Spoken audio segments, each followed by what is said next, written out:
नमस्कार दोस्तों। अगर अमेरिका ने ईरान के अगर अमेरिका ने एक इंच हिस्से पर भी हमला किया तो इस बार सिर्फ मिसाइलें नहीं चलेंगी ईरान की तरफ से, बल्कि पूरे मिडल ईस्ट का नक्शा बदल सकता है। जी हाँ, बीती कल की रात 19 मई 2026 की रात मिडल ईस्ट फिर से एक बार बारूद के ढेर पर बैठ चुका है। जी हाँ, बल्कि यह बारूद का ढेर एक बहुत बड़ा बारूद का ढेर नहीं, बल्कि एक बहुत बड़ा बारूद का एक पहाड़ बन चुका है। या एक तरफ ईरान खुली धमकियां दे रहा है, वहीं दूसरी तरफ ट्रंप हर घंटे नया बयान बदल रहे हैं और इस जंग की जो आग है उस आग में इसका बयान घी का काम कर रहा है। जी हाँ, अब ये आग ज्वालामुखी में तब्दील हो चुकी है। सो गाइस, वहीं पर गल्फ देशों के एयर डिफेंस सिस्टम लगातार एक्टिव है और दुनिया की सबसे खतरनाक समुद्री पट्टी हॉर्म्यूज अब ग्लोबल इकोनॉमी की सांस रोक चुकी है। और आज के इस वीडियो में दोस्तों मैं आपसे बात करूंगा ईरान ने कौन से नए जंगी मोर्चे खोलने की धमकी दी है और ट्रंप आखिरकार हमला करना चाहता है या फिर बस इसकी है गीदड़ भभकी, बस ये केवल ईरान को डराना चाहता है और ईरान के ऊपर इसकी धमकियों का कोई फ़र्क नहीं पड़ रहा। वहीं दोस्तों आज हम बात करेंगे कि यूएई पर लगातार ड्रोन अटैक कौन कर रहा है आखिरकार, और तेल की कीमतों ने दुनिया में कैसी तबाही स्टार्ट कर दी है, और अगर ये जंग और अधिक बढ़ी तो इसका नेगेटिव इम्पैक्ट भारत पर क्या पड़ेगा, पूरी दुनिया पर क्या पड़ेगा, इस टॉपिक पर आज हम करेंगे डीप डाइव। तो चलिए शुरुआत करते हैं बीते कल के दिन से कि कल क्या हुआ मिडिल ईस्ट के अंदर। सो गाइस, 19 मई की शाम ईरान की सेना ने जो बयान दिया है उसने वाशिंगटन और तेल अवीव दोनों की टेंशन कई गुना बढ़ा दी है। सो गाइस, ईरानी आर्मी के स्पोक्सपर्सन ब्रिगेडियर जनरल मोहम्मद अकबरनाई ने साफ साफ शब्दों में ये कहा कि अगर अमेरिका या इजराइल ने उनके ऊपर दोबारा हमला किया तो ईरान इस बार नए हथियारों, नए तरीकों और नए मोर्चे के साथ में जवाब देगा। ईरान वही देश है जिसको हम लोग कमज़ोर देश समझने की गलती कर रहे थे, और ये सबसे बड़ी गलती पाल रखी थी ट्रंप ने अपने अंदर। ऑपरेशन फ्यूरी चलाया, ईरान के रिजिम चेंज करने का इसका प्लान था, ईरान के ऑयल पर कब्जा करने का इसका प्लान था, लेकिन क्या हो गया, कहानी पलट गई। नई रिजिम आई, ट्रंप के दांत खट्टे कर दिए और इजराइल को भी मजे चखा दिया इसने। और इस समय ईरान डे बाय डे मजबूत हो रहा है। जी हाँ, दूसरे देशों से लगातार ये अपने देश के अंदर हथियार इंपोर्ट कर रहा है। अब इसके सपोर्ट में इस समय रूस भी है और इस समय इसके सपोर्ट में चीन भी है। समझ रहे हैं। अब यहाँ सबसे खतरनाक लाइन पता है क्या है, न्यू फ्रंट्स। मतलब क्या, मतलब कि अब जंग सिर्फ ईरान की सीमाओं तक सीमित नहीं रहेगी। Strait of Hormuz, red sea, Iraq, Syria, Lebanon, UAE, यहाँ तक कि अमेरिका बेस, सब कुछ टारगेट बन सकता है ईरान के, अगर हल्की सी भी ये जंग और भड़की तो। और दोस्तों इन शॉर्ट ईरान का ये कहना है कि एक गलत कदम इजराइल और अमेरिका की पूरी सल्तनत ख़त्म कर सकता हूँ मैं।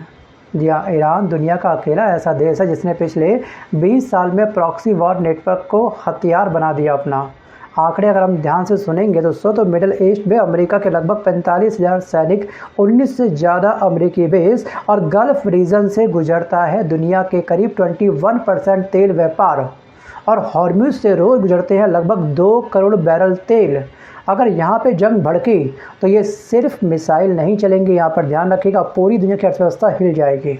और सबसे बड़ी बात यह है कि ईरानी सेना मतलब कि IRGC ने यह दावा किया है कि सीज़ फायर के दौरान उन्होंने आराम नहीं किया, बल्कि अपनी कॉम्बैट पावर को और अधिक मजबूत किया है।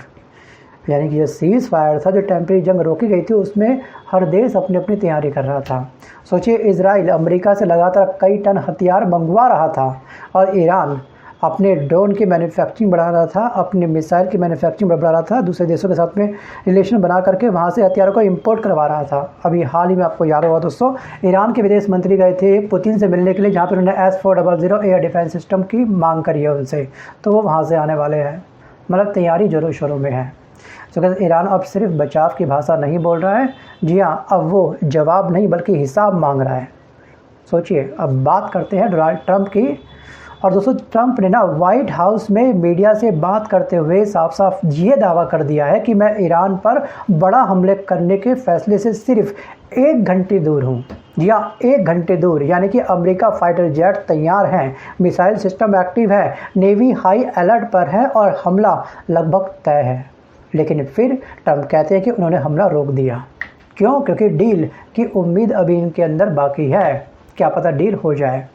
और ये उम्मीद का दिया ट्रंप के मन के अंदर अभी जला हुआ है, लेकिन अगले ही मिनट वो धमकी देते हैं अगर डील नहीं हुई तो बहुत बड़ा हमला होगा ईरान के ऊपर।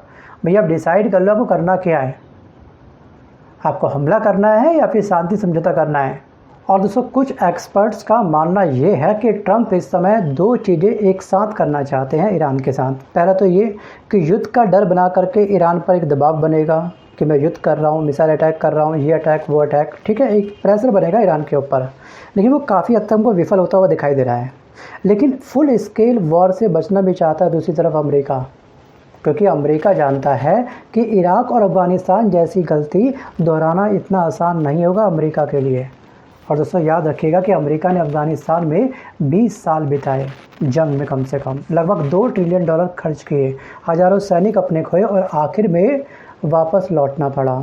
इसलिए अब अमेरिका क्विक स्ट्राइक स्ट्रेटजी चाहता है, लेकिन ईरान लॉन्ग वॉर स्ट्रेटजी को अपना रहा है, इस पर यह खेल रहा है। अभी याद होगा कि ईरान ने साफ साफ क्या कहा था कि अगर अमेरिका मेरी शर्तों को नहीं मानेगा तो मैं इस जंग को 10 साल तक खींच सकता हूँ, चला सकता हूँ। अब तो ईरान की पावर डे बाय डे बढ़ती जा रही है। पुतिन उसके साथ में है, मतलब कि रूस उसके साथ में है, चीन उसके साथ में है, उसके अलायंस उसके साथ में, उसकी जनता उसके साथ में है। सोचो ईरान की महिलाएं तक भी हथियार लेकर के सड़कों पर उतर रही हैं, इस जंग में पार्टिसिपेट करने के लिए तक तैयार हो चुकी हैं। सोचिए सरकार का मनोबल कितना स्ट्रांग होगा इस समय ईरान की, सोचिए ना एक बार। वहीं दूसरी तरफ ट्रंप की जनता ट्रंप के खिलाफ खड़ी है, इजराइल की जनता इजराइल की सरकार के खिलाफ खड़ी हुई है। दोस्तों ट्रंप मिसाइलों से डर दिखा रहे हैं और ईरान इंतज़ार से अमेरिका को थका रहा है। आप करो इंतज़ार सीज़ फायर का, कोई दिक्कत नहीं, मैं आपको इंतज़ार करवाऊंगा और कभी कभी बीच में मिसाइल अटैक भी करूंगा।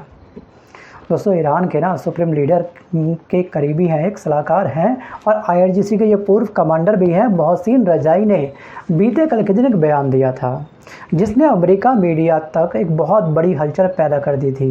इन्होंने साफ साफ ये कहा है कि ईरान की फौलादी ताकत अमेरिका को पीछे हटने और सरेंडर करने को मजबूर कर देगी।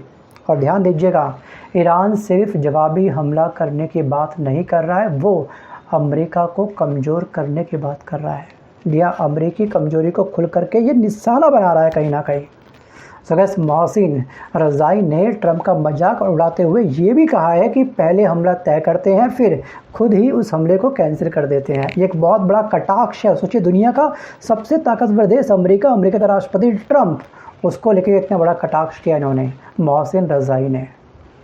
दोस्तों ईरान अब ना एक साइकोलॉजिकल वॉर खेल रहा है, अमेरिका डर दिखा रहा है और असली लड़ाई यही है, नैरेटिव की लड़ाई, परसेप्शन की वॉर।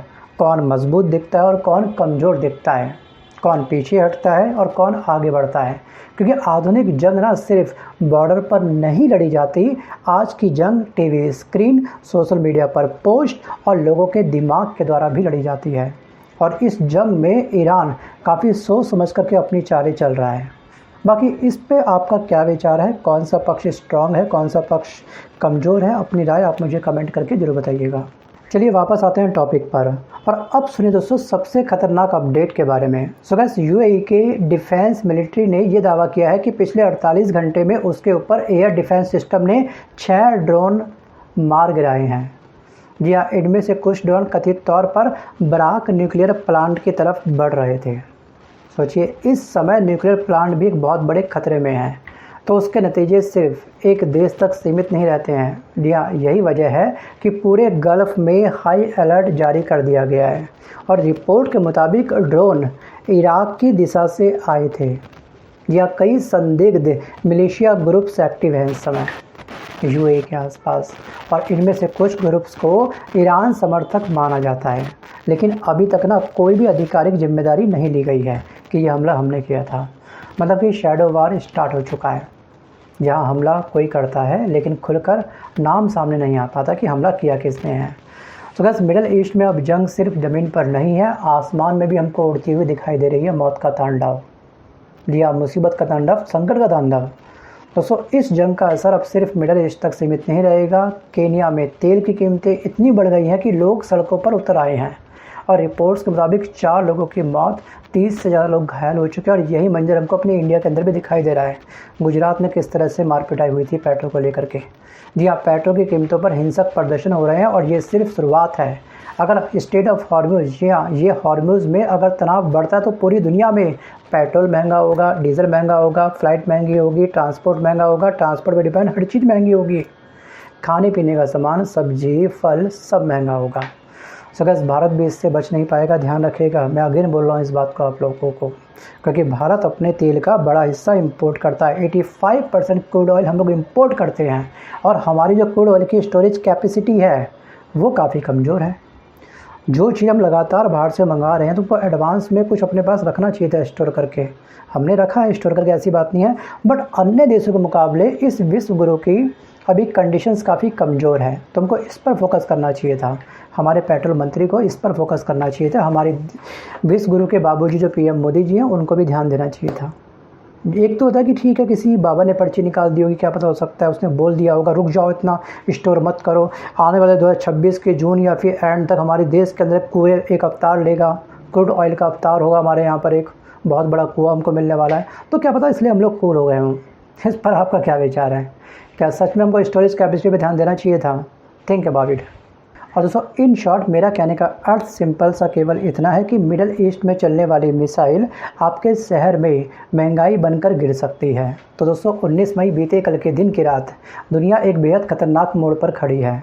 ईरान नए मोर्चे खोलने की धमकी दे रहा है, ट्रंप हमला और डील दोनों की बातें कर रहा है, गल्फ देशों के एयर डिफेंस लगातार एक्टिव हैं, तेल बाजार काँप रहा है और पूरी दुनिया अगली मिसाइल का इंतजार कर रही है। जी हाँ, ये मिसाइल शांति से संबंधित होगी, मतलब कि शांति समझौते की मिसाइल लॉन्च होगी, या फिर सच में एक रियल मिसाइल एक बहुत बड़े मौत का तांडव करेगी।